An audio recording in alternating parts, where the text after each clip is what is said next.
నాకు మళ్లీ జన్మ అనేది ఉంటే కుప్పం ముద్దు బిడ్డగానే పుడతాను, మీ సేవ కోసమే ఉంటాను. అలాంటి అరుదైన అనుభవం ఈ నియోజకవర్గం. ఈసారి ఎన్నికలు జరిగాయి. 164 మంది ఎమ్మెల్యేలు గెలిపించారు.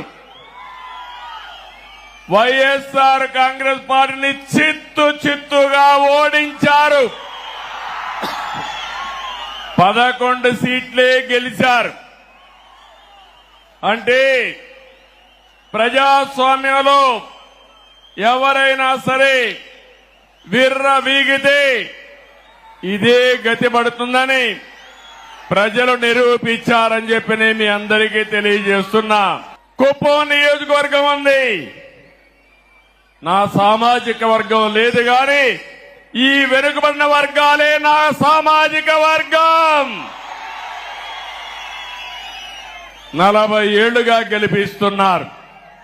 అందుకే రాష్ట్రంలో 8 మంది కేబినెట్ మంత్రులుగా బీసీలను పెట్టాం. ఇది ఒక చరిత్ర. 24 మందికి 8 మంది బీసీలు ఉండడం చరిత్ర అని చెప్పి కూడా నేను మీకు తెలియజేస్తున్నా. ఈరోజు 4వసారి నేను ముఖ్యమంత్రిగా ప్రమాణ స్వీకారం చేశాను. ప్రమాణ స్వీకారం చేస్తానే పోలవరం పోయాను, అమరావతికి వెళ్లాను, అసెంబ్లీ సమావేశాలు పెట్టుకున్నాం, కేబినెట్ సమావేశం పెట్టుకున్నాం. తర్వాత నాకు ప్రత్యక్ష దేవుళ్లైన కుప్పం దేవుళ్లని కలవడానికి ఇక్కడికి వచ్చాను. ఇక్కడి నుంచి ప్రజాక్షేత్రానికి వెళతాను.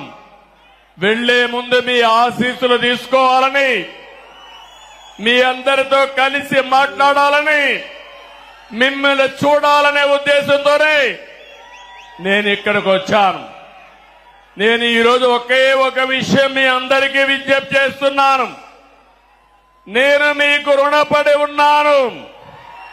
5 ఏళ్లలో మీ రుణం తీర్చుకుంటానని మరొక్కసారి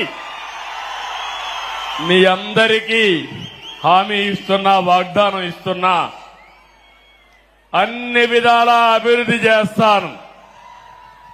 భగవంతుడు నాకు ఎంత శక్తి ఇస్తే అంత శక్తిని ఉపయోగించి కుప్పాన్ని అగ్రస్థానంలో పెట్టడానికి ప్రయత్నం చేస్తాను.